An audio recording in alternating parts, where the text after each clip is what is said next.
Começa agora o podcast De Fato. Uma visão popular do Rio Grande do Sul, do Brasil e do mundo.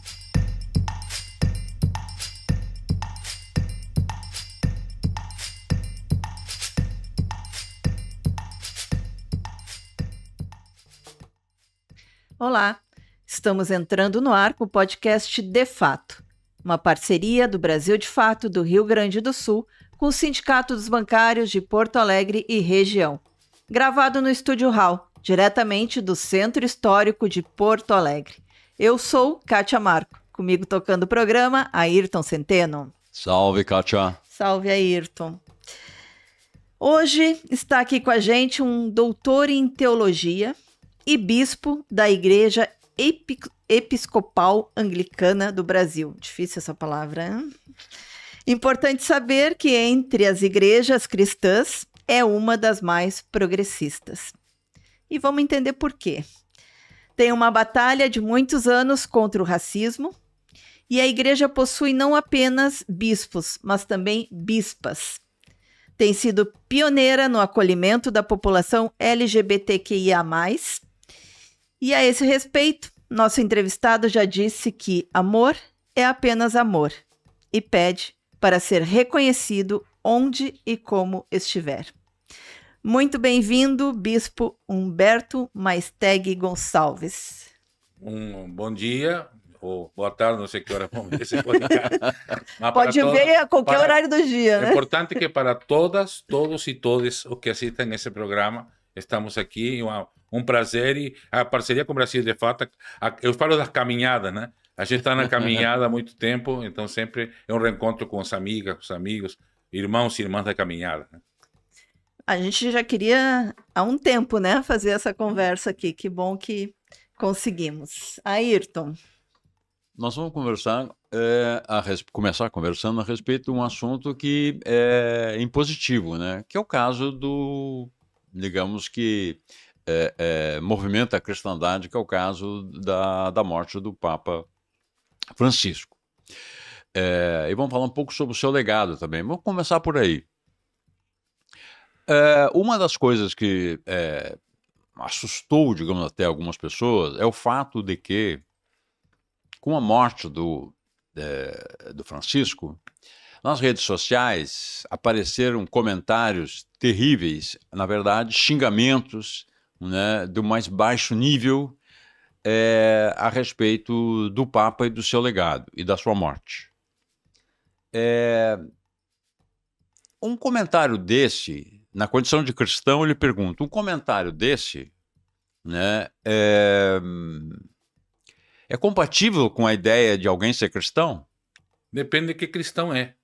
Porque o cristão fizeram cruzadas, justificaram genocídios, guerras, a própria miséria, construíram a mulher, tudo isso foi cristão. Tudo bem. Então, se esse é cristão, está perfeitamente de acordo. Mas esses são cristãos entre aspas. Agora, se são seguidores de aquele Jesus de Nazaré que foi torturado, crucificado por um império e atraiu, justamente por ter a cruz como símbolo, as pessoas pobres e crucificadas da história, não tem absolutamente nenhum cabimento e até uma traição, né? Aquele que dizem que inclusive tinha que amar os inimigos, o que é um problema sério para todos nós, né? Mas é um desafio, né? É o horizonte do desafio, né? Chegar a amar tanto ao ponto de conseguir amar aquele que se coloca como teu inimigo ou que é de fato teu inimigo, inclusive ameaçando a tua própria vida, né? É impressionante que muitas das pessoas que fazem isso, elas ignoram, por exemplo, que a igreja foi fundada por um prisioneiro político, por um torturado e assassinado pelo império, pelo poder reinante, entende? As pessoas parecem ignorar isso no momento, por exemplo, que pede a pena de morte. Tem uma questão dentro disso que é: a igreja foi fundada por Jesus? Bom, aí depende o que tu entende por igreja, né? Então, tem aquele livro de Leonardo Boff, que foi o que lhe começou a custar o seu afastamento da estrutura da igreja, como falamos há pouco tempo, né? Ele foi jogado para fora da igreja, mas ficou dentro, né? Que foi Igreja, Carisma e Poder. Então, Eu recomendo que leiam esse livro, tá, tem PDF aí na internet agora, bem fácil de acessar, né? Onde realmente se separa o que se chama instituição igreja ou eclesiástica, as estruturas eclesiásticas, sempre aliadas ao poder dominante. E o poder dominante dos que dominavam através do poder econômico, político, militar, né? Então, essa foi. Agora, teve outra igreja, que foi a igreja comunidade. Por isso, depois, quando surgiram estruturas alternativas, o nome que foi dado aqui no Brasil e em outras partes do mundo foi comunidades eclesiais de base, né? Justamente porque não era para chamar o tamanho. Tem gente na Igreja Católica Romana, inclusive, que confunde comunidade eclesial de base com capelinha. Não, não é a estrutura, não é o tamanho dela.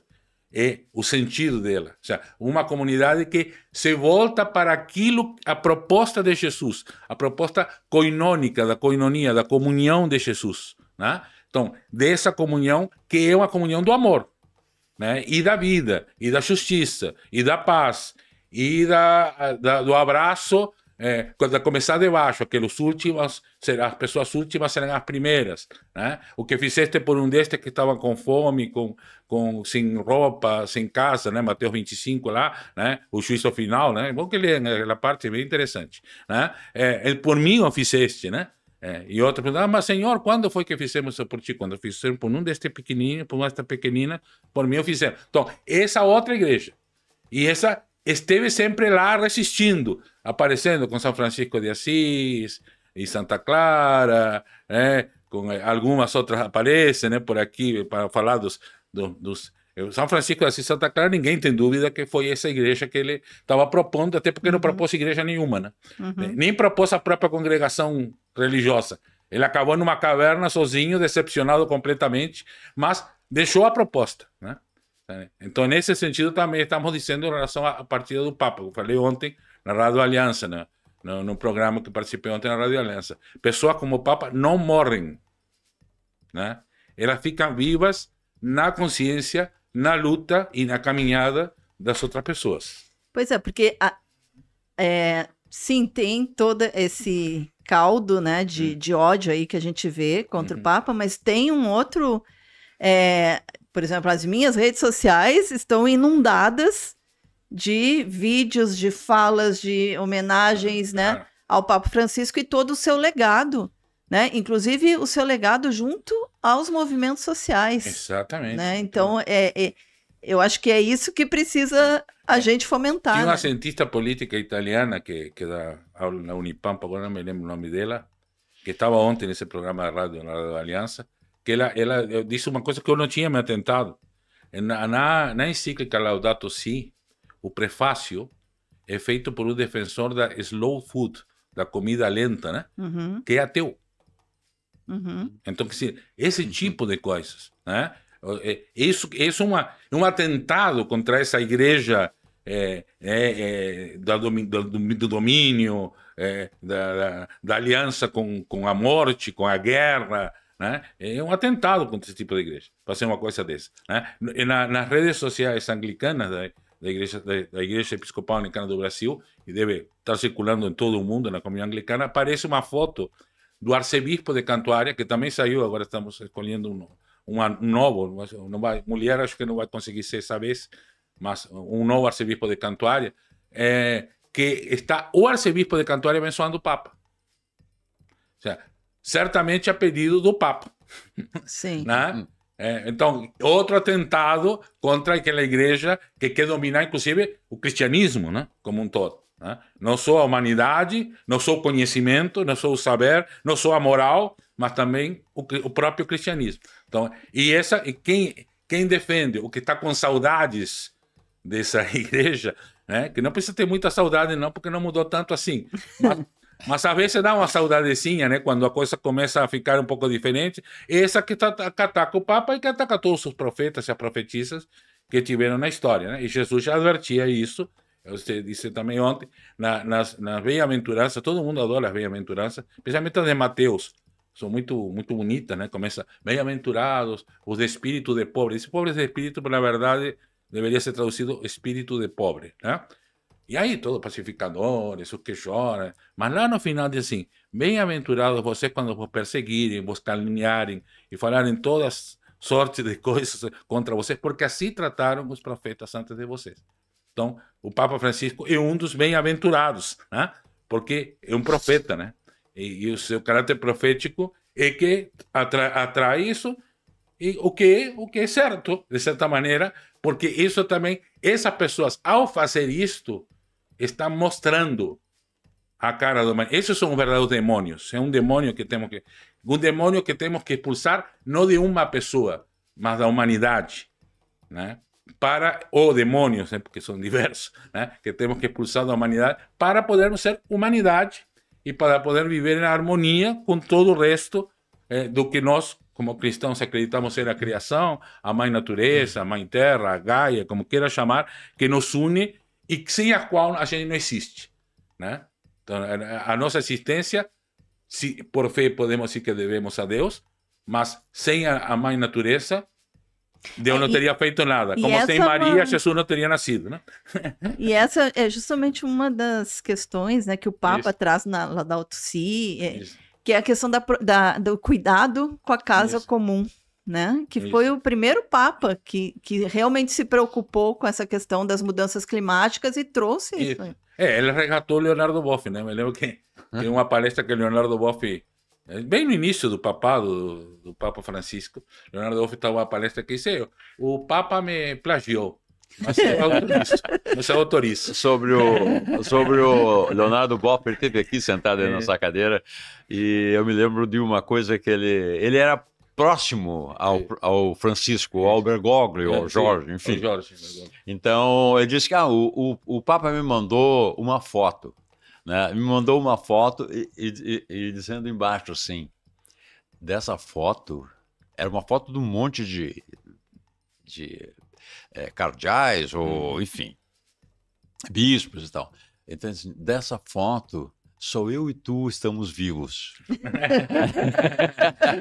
Agora, da foto, só o Leonardo está vivo. Tá vivo, né? Continua, exatamente. E isso é uma particularidade do Papa. Eu não tenho memória de qualquer Papa com o humor do Francisco. Isso. É impressionante esse negócio. Então ele conta ele gostava de contar piadas, né? Então tem uma que eu acho sensacional, que ele diz o seguinte: como os argentinos têm uma fama de arrogantes. Né? Os portenhos, principalmente. Os portenhos. Para não Ele está falando para o Uruguai. Que os uruguaios conhecemos bem esse do lado ali. Estamos do outro lado os portenhos têm essa fama de arrogante, né? Então ele diz assim: pois é, quando eu fui, como eu sou argentino, por conta do momento em que eu fui escolhido como Papa, né? Eu tinha que escolher um nome, e escolher um nome causou surpresa em muita gente. Porque pensavam que, como eu sou argentino, eu escolheria o nome Jesus II. Sim, mas que bom que ele faça piada. Não tem nada melhor que a pessoa fazendo piada sobre si si próprio. Isso é uma maravilha, né? Surgiram muitas piadas né? Eu tenho uma que vai escandalizar algumas pessoas, mas acho que nesse podcast não tem problema. Não, né? pode... Que é assim, eu conheci 2 argentinos muito bons. Né? Um morreu na Bolívia, o outro foi Papa. Sim, ótimo. Tem uma cena que assim me emocionou muito ver, que foi de uma freira que era amiga do Papa, né? E que ela estava do lado do caixão, tipo assim, rompendo toda o protocolo, né? Aquele super protocolo. E ela bem magrinha ali, né? Ali do lado dele. E ela era uma amiga que toda quarta-feira ela ia ver ele e levava moradores de rua, pessoas trans, LGBTs, para conversar com ele. Né? Então, essa abertura que ele teve também para essas outras questões. Né? Sim, bom, tem um barbudo, outro que não vou citar, disse que os seres humanos... Tu é até meio parecido com ele. Temos o Leonardo Boff também, né? disse que os seres humanos são frutos das suas circunstâncias históricas, né? Então, claro que Francisco não foi diferente. Então, a questão não é Francisco ser Francisco, é Francisco ter sido Papa. É aí que a coisa, né? Aí que a engrenagem daquela igreja, né, atropeladora da humanidade não encaixou, né? E é bom, porque isso desconjunta uma porção de coisas, né?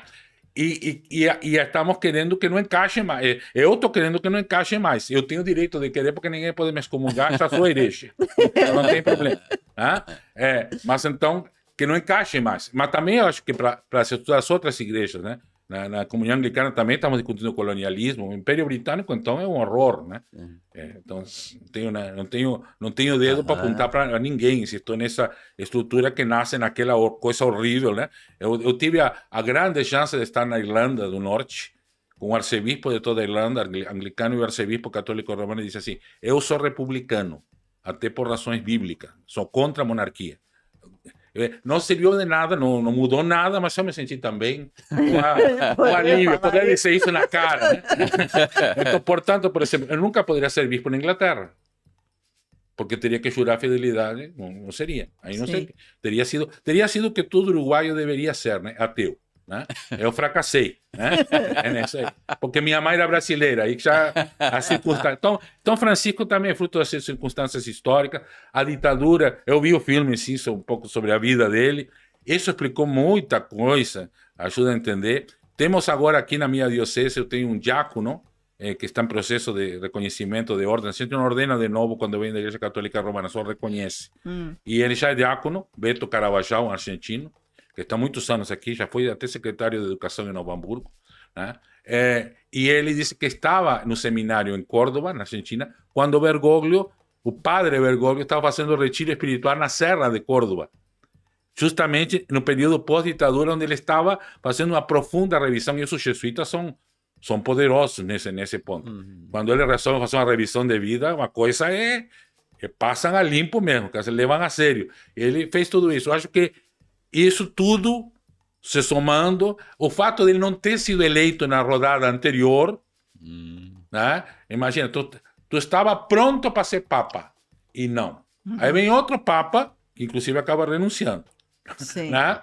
O que tu pensou durante esse tempo todo? E quando chega a hora de dizer, agora é tu, o que eu vou fazer agora? Né? Eu me lembro que antes de ser bispo, eu não queria ser bispo, né? Mas antes de ser bispo, eu disse, bom, se um dia for bispo, vai ser para não fazer o que meus antecessores fizeram. Vou tentar. Alguma coisa não consegui. Conseguiu? Voltei a fazer o que eles fizeram. Mas em outras coisas, eu sempre estou tentando fazer outras coisas diferentes, ou não fazer coisas que me afetaram ou afetaram outras pessoas pela forma como se exercia o episcopado, que não era culpa deles, era o natural dentro da instituição, né? Então, a instituição eclesiástica te leva a isso. Resistir contra isso é que é espiritualidade. Não resistir é formalismo, burocracia. Então, tu pode ser burocraticamente um religioso, ou pode ser espiritualmente uma pessoa religiosa, né? O que exige uma constante revisão, auto-revisão, revisão coletiva, inserção com as pessoas marginalizadas da sociedade, isso que essa irmã promovia com o Papa Francisco, né, para sempre mantê-lo, né? Quando estou nas caminhadas, nós se encontra em várias caminhadas e atos populares, com movimento popular. Na última, que foi na colheita do arroz, lá do MST, eu não falei nada, né? Não falei uma palavra. Mas já na Romaria da Terra fez um discurso maravilhoso. Fiz porque me deixaram fazer. Eu não esperava que me deixassem. Mas me deixaram, aí entrei com tudo. Já estava lá dentro, né? Estava guardado de várias romarias, né? Então essa que é a questão. Então, o Papa Francisco guardou isso de toda a sua vida anterior, do que viu a igreja fazer e não fazer durante a ditadura argentina, né? Do fato de não ter sido eleito, do que viu acontecer durante o papado do Bento XVI. E então aí ele chega com isso, né? Com toda essa carga. Então, bom, aí eu vejo a mão de Deus, porque só Deus explica isso, né? Ou se quer como coincidência, uma divina coincidência, né? Mas se não, seria Deus, né? Então, realmente mostrando que, apesar de tudo, há esperança. né? E tem que haver, né? Porque o que seria a vida sem Gente. esperança? Então, a gente vai teimar na esperança, não importa o que acontecer. Se vier um Papa progressista que ajude, ou até, quem sabe, um milagre, pode ser até melhor que Francisco, por que não? Né? Conseguir mais do que Francisco conseguiu. Temos exemplos Maravilha, disso. maravilha, maravilha, né? Claro, sempre não falta na história. Né? Então, e há possibilidades entre os papáveis, Tem. digamos assim, que estão aí, há algumas indicações de que poderia haver essa possibilidade. Mas se não vier, vamos teimar. Vamos continuar teimando, continuar lutando, continuar trabalhando. E quem sabe o ecumenismo... hoje, sabe que a saída... Uma época o ecumenismo foi a grande saída, né? Porque tu se reúne em um monte de igreja e fica fora da garra de todas. Como se reúne ecumenicamente, nenhuma pode controlar. Por isso o campo ecumênico foi tão atacado pelos setores, e continua sendo atacado pelos setores conservadores de todas as igrejas. Né? Mas hoje, o que está sendo realmente uma alternativa é o diálogo interreligioso. Aí que a coisa está se abrindo ainda mais. Aí fica mais longe ainda da garra, dessa estrutura eclesiástica, e mais ainda, e vem de fora uma crítica forte para dentro do que o cristianismo foi e está sendo. O que também nos ajuda a manter-nos profeticamente bem, né, aggiornados, como diziam em italiano, bem atualizados, né, atualizadas, né, e bem dispostos inclusive, a renunciar a coisas que nos foram dadas, privilégios que nos foram dados e que não deveríamos ter. E que não tem nada a ver com Jesus Cristo, e Jesus Cristo nunca teve e nunca pediu para ninguém ter. Né? Mas então, aqui, por exemplo, no Brasil, as religiões afro-brasileiras são as que... Mas as religiões indígenas também, que têm outra matriz, outra maneira de entender as coisas, não dá para botar... Que nem dá para chamar de religião. Exato. Seria uma cosmovisão. São sistema de crenças, como visão, percepção, né? Como percepção, disse o Ailton Krenak, né? Não é mais que visão, é percepção, né? Então, tudo isso é importante. Então, o diálogo interreligioso, e isso o Papa fez um ato revolucionário com o Sino da Amazônia. O Sino da Amazônia foi algo que é interessante. Tem gente agora, todo mundo chorando a morte de Francisco, porque não tem como morrer para virar herói de todo mundo. Todo mundo chora, até que não deveria, que não tem direito a uma lágrima, né? Mas, porque Francisco... Ninguém menciona o Sino da Amazônia. Nós postamos um artigo sobre isso. Exato, porque tem outros atos importantes, mas esse foi para todo mundo e para nós aqui no Brasil, no contexto brasileiro latino-americano, porque a Amazônia não é só brasileira, né?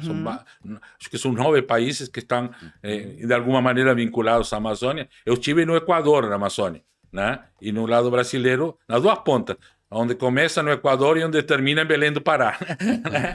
No meio não estive ainda, né? Mas então, isso foi um ato. E não só por falar da Amazônia, mas as pessoas que estavam lá, o poder de fala, de diálogo, de decisão que foi dada a pessoas que não estavam dentro da estrutura eclesiástica e jamais estarão dentro dessa estrutura eclesiástica.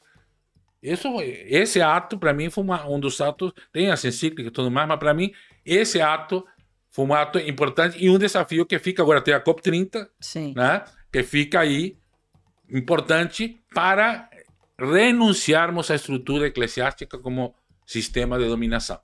Todas elas. Desde a igrejinha pentecostal pequenininha até a grande igreja católica romana, ortodoxa, comunhão anglicana, que está no mundo todo. Quanto maior a estrutura, pior fica, né? Mas também pequenas estruturas, às vezes, conseguem ser muito opressoras, né? Às vezes, não é o tamanho também dela, às vezes, é a ideologia que traz o poder de domínio, de manipulação, né, da consciência humana que preocupa, né? A gente vê isso com essas pequenas igrejas evangélicas que têm praticamente uma em cada esquina, né, nas comunidades. Exatamente. E aí é uma manipulação, há todo um desenvolvimento que se deu, porque a dominação, porque se gosta querer falar de demônio, falemos desses demônios, né? Dos demônios do domínio. Isso. Até já fica até teologia poético. Do domínio. A teologia do domínio que é a teologia do demônio. Né? Ou seja, os demônios que eles querem expulsar, né, são esses demônios, né, que estão trazendo. Como se expulsa esse demônio? Uma liberdade. O problema é a leitura bíblica anacrônica, de querer ler hoje coisas que se falava 2000 anos atrás, quando No Velho Testamento. nem imaginava que a Terra era redonda. Tem gente que ainda hoje tem dificuldade, mas já sabemos que a Terra é oval, assim, está flutuando lá no meio do sistema solar, num universo bem grande, né, infinito, enfim. Então, sabemos tudo isso. Agora, o que fica dessa questão, né, bíblica dos demônios? Que é o contrário do demônio? A liberdade. Então, demônio que domina. O que tira a liberdade. Por isso achavam que epilepsia era um demônio, né? Porque a pessoa fazia coisa contra a sua vontade. Então, qualquer coisa que a pessoa fizesse, acontecesse no corpo da pessoa, na mente da pessoa, contra a sua vontade, pronto, demônio. Né? Aí, então, você fazia um ritual para libertar essa pessoa. Para que a pessoa estivesse livre, não para que a pessoa cresça. Jesus nunca condicionou nada a que creiera nele. Mas o libertou. Agora, bom, se tu quer me seguir, me segue. Se tu não quer me seguir, segue tua vida. Né? Então, agora, aí não, aí se usa essa questão para criar um pânico moral, um pânico existencial, um pânico psicológico, né?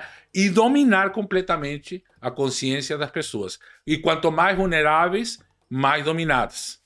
E também aumentar o domínio de quem já é dominante. Os homens, as pessoas brancas, as pessoas ricas, né? E assim por diante. Então, essas teologias, além de dominar quem já é dominado, né, ainda aumentam o domínio de quem estava dominando e está dominando na sociedade. Então, contra isso, o Papa, não sozinho, né, não único, né, mas fortemente, e em uma igreja onde realmente foi muito difícil, e ele usou todo o seu bom humor, tudo o que aprendeu na vida, e o fez muito bem, brilhantemente, né? Porque conseguiu, apesar de que em algum momento teve que dar umas recuadas, a gente sente, porque como a gente está do outro lado, quando dá uma recuada também dói um pouquinho, né? A gente queria que avançasse, mas às vezes a gente sente, bom, mas isso demonstra que nem esse Papa, com toda essa vontade que ele tinha, conseguiu quebrar a estrutura tanto quanto gostaríamos que pudesse ter conseguido. Então vamos ver. Por falar em quebrar a estrutura, isso. Em 2019, uma reverenda anglicana, né, da igreja, da sua igreja, ela celebrou um casamento, o primeiro casamento no Rio Grande do Sul, de pessoas do mesmo sexo. Ela disse o seguinte, ela usou a frase: quem não ama não conhece Deus, porque Deus é amor. Isso. Primeira carta de João, capítulo 4. Isso, eu imagino quão longa, digamos assim, foi essa caminhada para a igreja conseguir realizar essa celebração. Foram 20 anos de discussão, tá? De discussão formal. Ou seja, estamos calculando 20 anos porque em 97 é o primeiro documento interno da igreja sobre esse assunto com participação das pessoas LGBT. Tá? Aí começa a caminhada, tá? Oficial. E aí foi, né? Nós temos uma regra nas igrejas, em geral, isso acontece em todas as igrejas, por força da lei, tu não podes celebrar nada que a lei não permita. Então, a igreja não pode celebrar contra a lei civil. E a lei civil não permitia o casamento de pessoas do mesmo sexo, né? Então, isto servia para os setores que não queriam enfrentar o problema, empurrar com a barriga, né?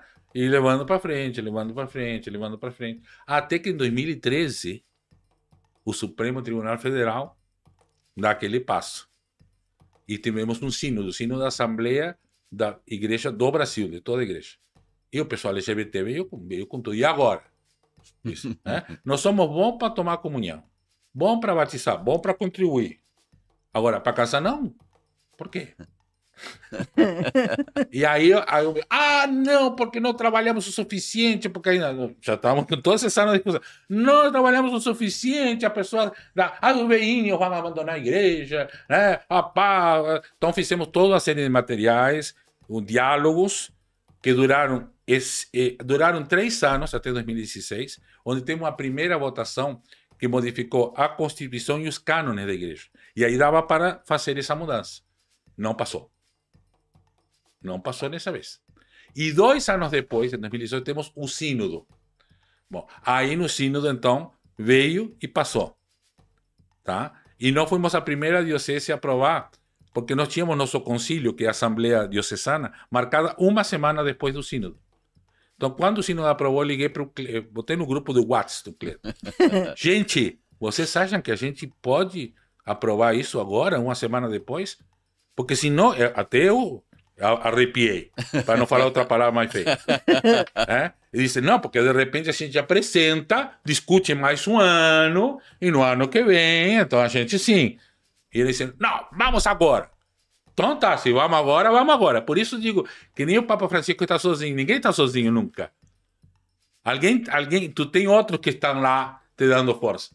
Acho que muitas irmãs, muito mais irmãs do que padres, dando força para o Papa Francisco. Né? Então, e aí disseram, vamos. E aí fomos, e foi uma assembleia muito difícil. O que mudou, aquele típico, né? 30% contra, 30% a favor e 30% em cima do muro. Né? Então, aí que aconteceu? Um clérigo, que hoje é o nosso pároco da catedral, que fica aqui na Rua da Praia, né?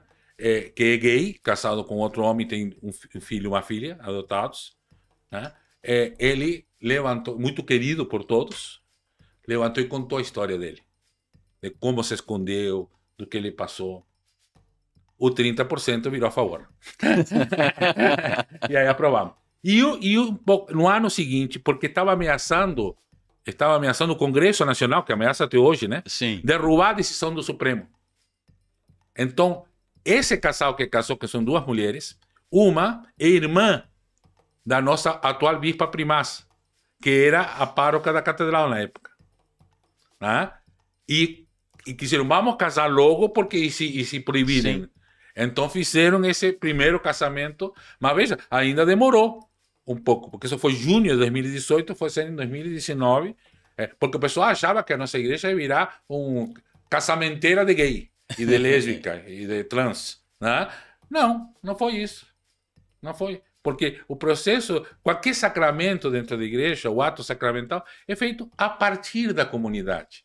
Então não somos uma empresa de casamento. Somos comunidades, onde celebramos o amor que acontece na comunidade. Inclusive, na nossa igreja, ninguém é obrigado a casar na igreja. Não precisa. Não precisa. Não, é para se tu quer. E os bispos podem casar, né? Sim, eu sou casado com uma mulher divorciada, inclusive, né? Há 32 anos, né? Mas podem casar, podem não casar, podem casar com um homem, com uma mulher, né? Como qualquer outro, né?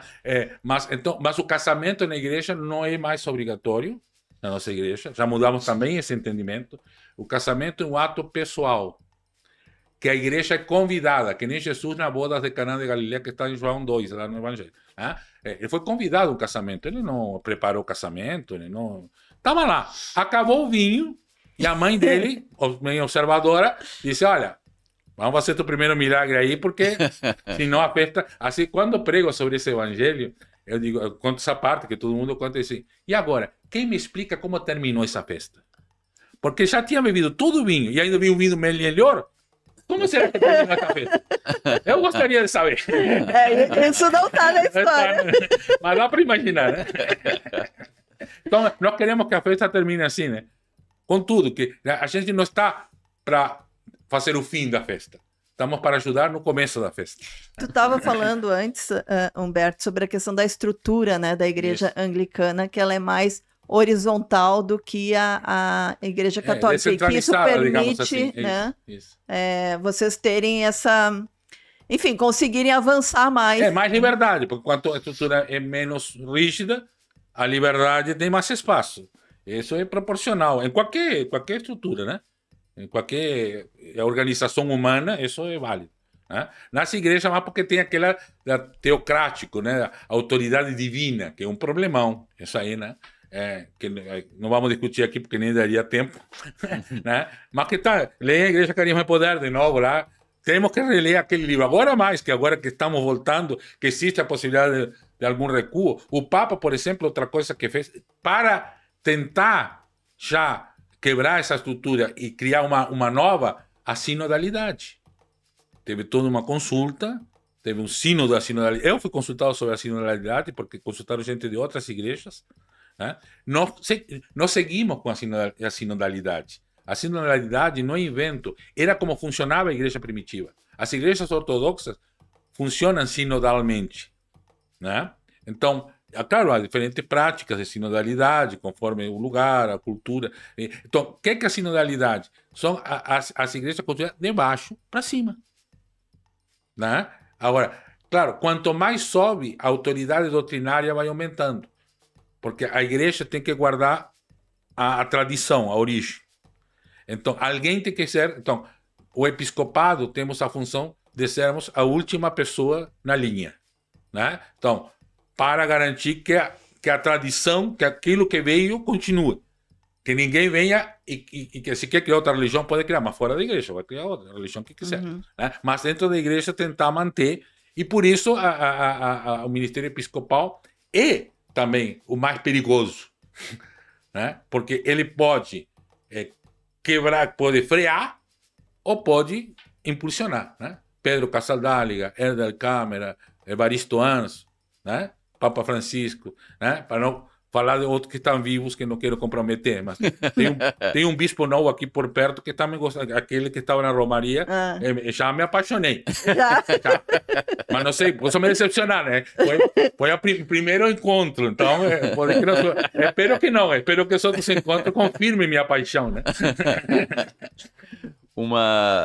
Parece que a igreja, parece não, certamente a igreja episcopal anglicana deu alguns passos que eu suponho a igreja católica, não a igreja católica, a igreja do Francisco, ou o papado do Francisco, gostaria de dar, mas por condições políticas adversas não conseguiu dar.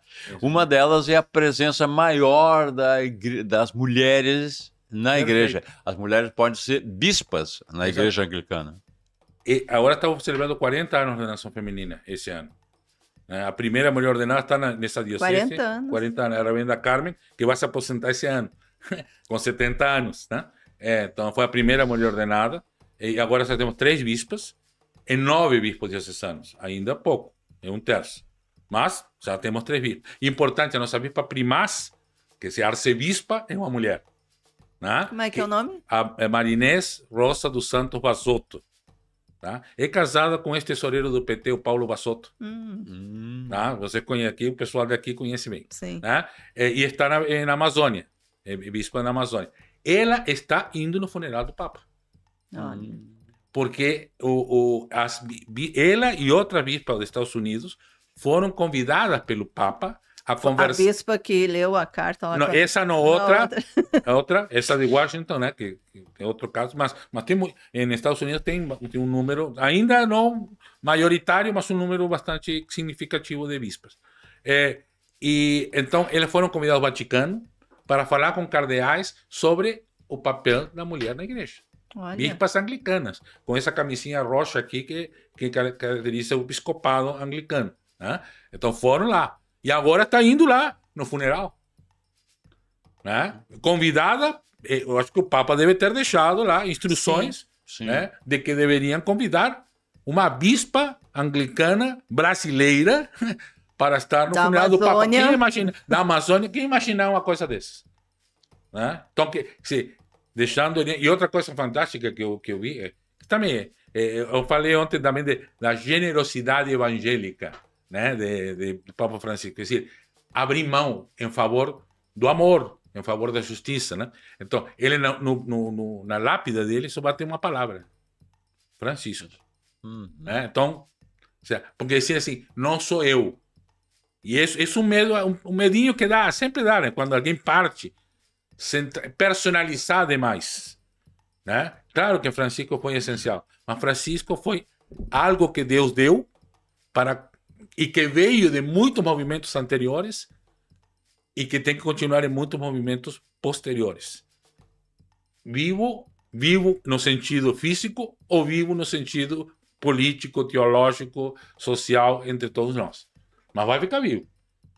Agora, a Igreja Católica Romana vai ter que se virar, porque teve um Papa Francisco. E sempre terá. Como não pode negar, né? Teve um João 23 e sempre terá. Né? Teve esses outros que eu mencionei e sempre terá. Então, esses estarão sempre aí incomodando.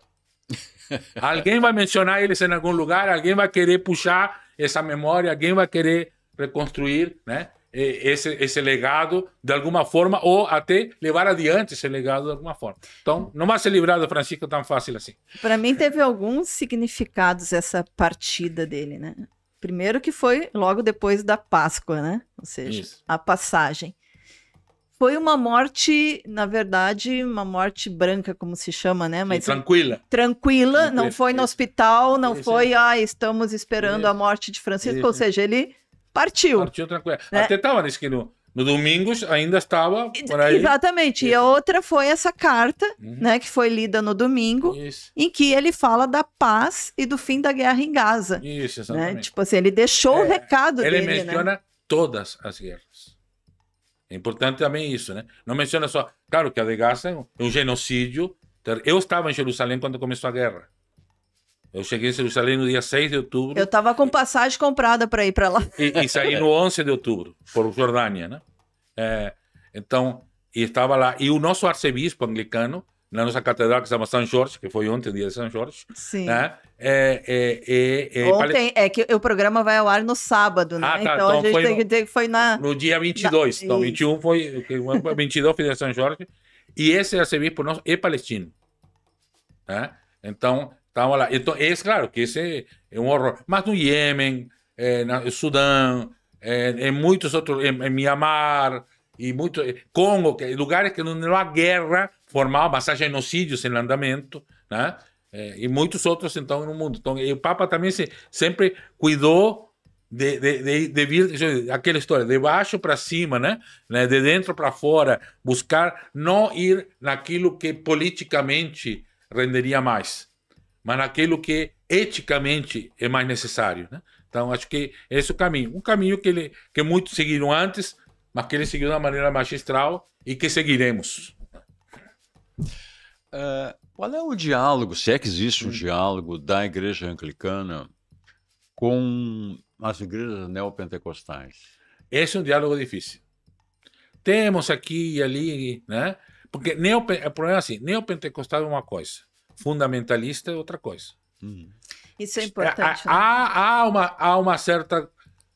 um certo paralelo, ou seja, as igrejas pentecostais, neopentecostais, por exemplo, no Brasil principalmente, tendem a ser fundamentalistas, mas não são todas que são fundamentalistas. Né?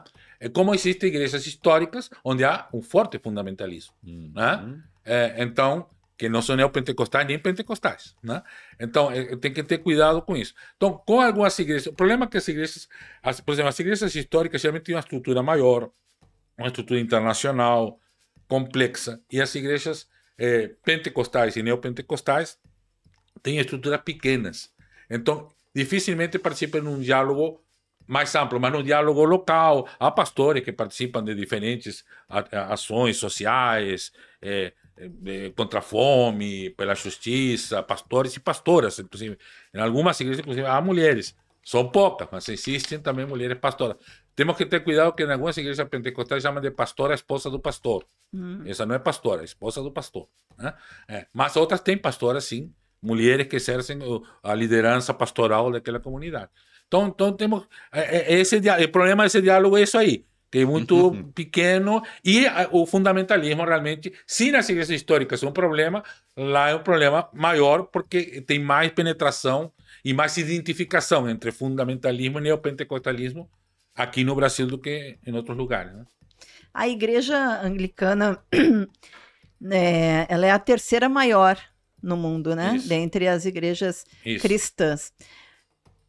A gente sabe que tem, por exemplo, na igreja católica, uma crise de vocação, né? Como é que vocês estão vivendo isso? Bom, isso depende de que igreja... A gente estava dizendo, a igreja anglicana deveria se chamar anglicana para chamar africana. Porque hoje a maior parte das pessoas anglicanas está na África. Né? Lá há muitas vocações, mas uma igreja, por exemplo, no norte da África, Nigéria, Ruanda e Luanda, praticamente não participam mais de nenhuma reunião da comunidade anglicana, de tão conservadoras que são. O arcebispo de lá, inclusive, de Nigéria, concordou com a pena de morte para pessoas LGBT. Nossa. E recebeu do arcebispo de Cantuária uma carta lamentando muito, que é o máximo que ele pode fazer. Porque não tem poder sobre ninguém, mas lamentando muito, dizendo que em nome da comunhão anglicana, não só em nome dele, mas em nome de outras igrejas que estavam muito preocupadas com esse tipo de posicionamento, né? Então, agora, também se tem Quênia, por exemplo, uma igreja muito avançada, com bispas. Em África do Sul também, porque tem o Desmond Tutu, né? Esse bispo Desmond Tutu, Prêmio Nobel da Paz, né? Que também já trouxe toda uma... Então, lá não tem problema. No chamado ex-primeiro mundo, o mundo desenvolvido, Norte global, o centralismo do capitalismo, sei lá, né? Lá tem mais crise, porque havia a famosa secularização, que o pessoal mais conservador tem pavor dessa palavra, né? Então, então, aí sim, a igreja não é mais necessária. Nós aqui no Brasil estamos numa fase interessante, onde as vocações que têm aparecido são pessoas já com a vida resolvida, ou que vieram de outras igrejas, porque não tem mais espaço nelas, ou que depois de amadurecer muito, disseram, não, eu quero ser anglicano. A gente sabe, às vezes anglicano é a fase anterior a ser ateu, né? Ou sou ateu ou sou anglicano, então vou tentar ser anglicano primeiro. Mas se salva ainda a minha alma ali. Então, nos preocupa que temos menos vocações jovens, e, por exemplo, na nossa diocese tem aumentado muitas vocações, primeiramente entre gays, homens gays, mas não temos poucas vocações entre lésbicas, e as vocações de mulheres, que eram grandes, na minha diocese, 50% mais ou menos do clero ativo é mulher, né? Mas temos só uma postulante agora. Então, estamos incentivando que as mulheres se animem. Mas por quê? Algo está falhando, nós estamos falhando. Ou seja, elas não estão conseguindo ver nessa igreja, ou quem sabe o pessoal que veio com tanta força e tanto entusiasmo que elas... né? Então, nós temos que reentusiasmar, e a gente está falando, com os homens gays, porque são homens. Ainda são homens, né? Uhum. E se eles não andarem de mãozinha dada e se beijando, o pessoal esquece que são gays, né? Né?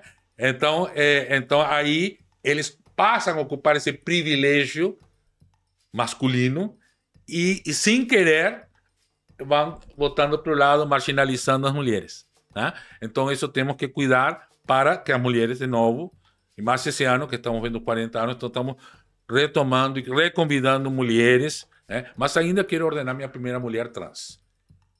A lésbica ainda não ordenei também, lésbica e trans, estou devendo essas duas ainda. Tenho mais de 10 anos de episcopado, então eu tenho tempo. Tem tempo.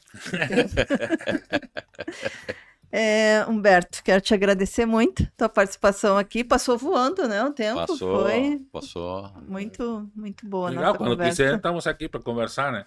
É uma ocasião especial, no final acabou sendo, né? Não foi de propósito, não me convidaram, porque né? era para ser dia 10, depois passou para 17, depois passou agora para 24. Não tínhamos noção, né? Mas então, que bom que estivemos aqui, né? Para os místicos e as místicas, tudo é sinal de Deus. Uma pombinha, uma borboleta passando na frente, já é sinal de Deus, né? Então, eu, como sou místico, me deu essa liberdade de ver isto como um sinal de Deus e agradeço a Deus por ter estado aqui com vocês. Nós que te agradecemos e a Deus também, né? Então vamos deixar esse agradecimento. Mas fica aí com a gente que temos mais programa pela frente. Perfeito. E você, quero aproveitar para convidar para apoiar o Brasil de Fato, a contribuir com a nossa comunicação, essa comunicação popular. Entra lá em apoia.se/Amigos do Brasil de Fato RS e contribua com o valor que você puder. Prensa na imprensa. Prensa na imprensa. Pois é, a prensa na imprensa, na semana passada a gente não teve programa, né? E houve uma data muito importante que eu relembraria, né? Nós tivemos um imprevisto aqui, não pudemos gravar o programa, e que eu lembraria na semana passada, mas vou lembrar agora porque eu acho que é necessário lembrar. É aquela história que o Ivan Lessa dizia que o Brasil é um país de que 15 em 15 anos as pessoas esquecem o que aconteceu nos últimos 15 anos. Então, um deles, em 1996, no dia 17 de abril, esse é o dia que tem que ser lembrado, a semana passada, 17 de abril. Então, no 17 de abril de 1996, aconteceu o massacre de Carajás, né? quando 21 trabalhadores sem terra foram assassinados pela Polícia Militar do Pará, né? Aconteceu há 29 anos atrás. O outro 17 de abril é o 17 de abril de 2016, né? É a data daquela sessão circense da Câmara de Deputados, onde foi votada e aprovada a admissibilidade do processo de impeachment sem crime de responsabilidade da presidenta Dilma, né? Bom, se a imprensa empresarial cumpriu o seu papel até certo ponto no caso de Carajás, não se pode dizer o mesmo em relação ao episódio de 2016. Pelo contrário, ela foi partícipe do afastamento da presidente Dilma, né? Apesar disso, 9 anos depois, a gente não viu ainda um meia-culpa da imprensa corporativa sobre a sua participação naquele episódio que hoje, né, a história está mostrando que foi claramente um erro que nos levou, que teve consequências desastrosas, que nos levou, digamos, a um período de retrocesso que culminou com a eleição do Jair Bolsonaro em 2018, né? Bom, como meia-culpa, a ditadura militar de 1964, ele aconteceu 50 anos depois, e mesmo assim uma espécie de meia-confecção, né? Mais ou menos, e nem todos, né? Onde a imprensa teve um papel decisivo no golpe, né? Como vocalista das teses do golpe em 64. Então, eu imagino que quanto a 2016, talvez a gente não esteja aqui quando venha, né, essa meia-culpa, se vier, né? Agora, também há uma grande possibilidade que nem esses órgãos todos de imprensa que participaram de 2016 também não estejam aqui. Era isso que eu queria observar. Muito bem. Pelo andar da carruagem não vão estar. Se não estiverem, que tenham bem melhores. Oxalá, né?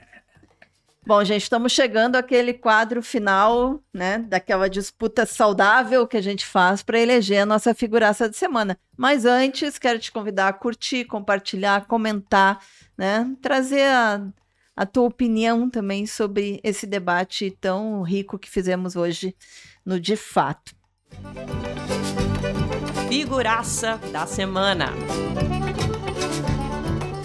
Centeno, não tem outra figuraça essa semana? Não tem. A figuraça da semana só pode ser o Papa Francisco, né? Mas eu quero fazer um registro também, que é outro episódio que aconteceu na semana passada também, né? Foi a morte de mais uma jornalista em Gaza, né? Foi assassinado por aquilo que eufemisticamente chamamos de as forças de defesa de Israel. Ela e a sua família, 10 membros da sua família, morreram nesse bombardeio das forças de Israel em Gaza. O nome dela, vou deixar o nome dela aqui, Fátima Assouna. E ela foi morta um dia após saber que um documentário sobre o trabalho dela havia sido selecionado para a exibição no Festival de Cannes. Bom, eu já deixo o meu voto aqui também, né, para o Papa Francisco. Eu acho que é a nossa figuraça aí eterna, né? Mas eu quero também registrar aqui, Centeno, Humberto, o nome das 10 mulheres vítimas de feminicídio importante isso. Na Semana Santa, no Rio Grande do Sul. Que, em outras proporções, também podemos dizer que foi um massacre. Foi. Né? Então, eu quero deixar... tem sido no Brasil, tem sido. Tivemos uma reunião grande agora de mulheres, que a nossa reverenda Carmen participou, justamente, que é a falência da política pública, lamento muito. Sim. Mas não tem como atribuir a outra coisa que a falência de política pública. Exatamente. Algo não está funcionando. Algo não, muito não está funcionando. Na terça-feira teve uma grande plenária com 200 mulheres puxadas pelo levante feminista contra o feminicídio. Esse aí que a Carmen esteve junto. E E justamente o que veio foi isso, né? E uma das exigências é a volta da Secretaria Estadual da Mulher, né? Porque tu não tem realmente um setor que funcione e que tenha orçamento para, né, e que equipe de mulheres que teve essa secretaria? Eu me lembro da equipe Exatamente. de mulheres espetaculares, militantes que estavam no meio do povo o tempo todo, das mulheres, equipando as mulheres para se defender, equipando homens e outras pessoas para, com as mulheres, defender as mulheres, né? E sua vida e suas famílias. Isso. E aí, quando esse tipo de coisa, quando se para, a coisa volta, porque a tendência da sociedade... Foi extinta justo no governo do Ivo Sartori, né? Isso. No governo de direita. E nunca mais. E nunca mais. Mas quero deixar aqui, então, o nosso repúdio e a nossa homenagem a Raíssa Miller, Caroline Machado Dornelles, que estava grávida do homem que a matou a facadas, Juliana Proença, Jane Cristina Montiel Gobato, Patrícia Viviane de Azevedo, Simone Andréia Meilhardi, Thalia da Costa Pereira, Laís Malaguês Meyer, Leobaldina Rocha Lírio e a sua filha, Jennifer Lírio Gonçalves. E parece que teve outra filha dela também que se atirou pela janela. Então fica aqui o nosso registro, né? E isso tem que acabar. Humberto, tem alguma outra proposta ou vamos junto aí no...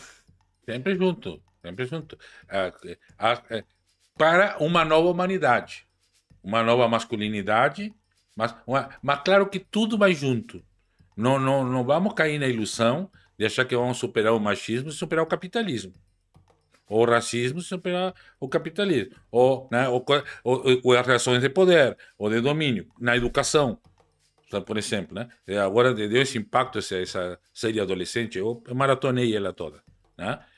E a falência maior, se tu olhar, é da educação. O sistema educativo não faz nada. Meu filho é professor de história, né? Minha filha é professora de artes e educadora social, né? E a gente vê, apesar da tentativa de aqui e ali de alguns profissionais ou de grupos de querer fazer algo diferente, esse sistema não está ajudando nada a educar uma nova geração, né? Ao contrário, tem gente de direita, de extrema direita ou de direita, não me interessa assim, quando extrema seja, né? Dizendo que horror, agora o filho vem para casa e me acusa de machista, me acusa de homofóbico, sim. Né? Por quê? Porque é machista e homofóbico. E espero que essas crianças não sejam, né?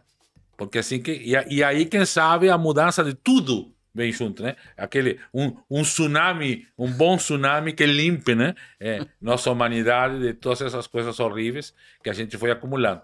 Já sabemos, quando terminou a conferência de Lambre, que reúne os bispos e bispas anglicanos do mundo em 2022, o arcebispo de Cantuária disse: temos que fazer uma revolução. Só que ele lá, misturado com o establishment inglês, nunca vai poder fazer revolução nenhuma. Está bom, arcebispo, deixa conosco. Vamos lá. E é essa, na real, a limpeza espiritual que a gente precisa, né? Não é outra. Gente, então o nosso figuraça dessa semana não poderia ser outro do que nosso querido Papa Francisco.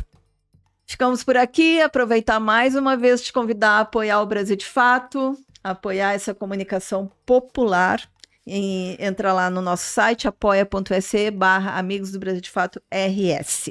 Lembrando também, se você tem um recado pra gente, uma sugestão de pauta, pode enviar pelo nosso e-mail redacalrs@bdfestados.com.br ou pelas nossas redes sociais. Nos vemos semana que vem. Você ouviu o podcast de Fato, uma produção do Brasil de Fato, Rio Grande do Sul.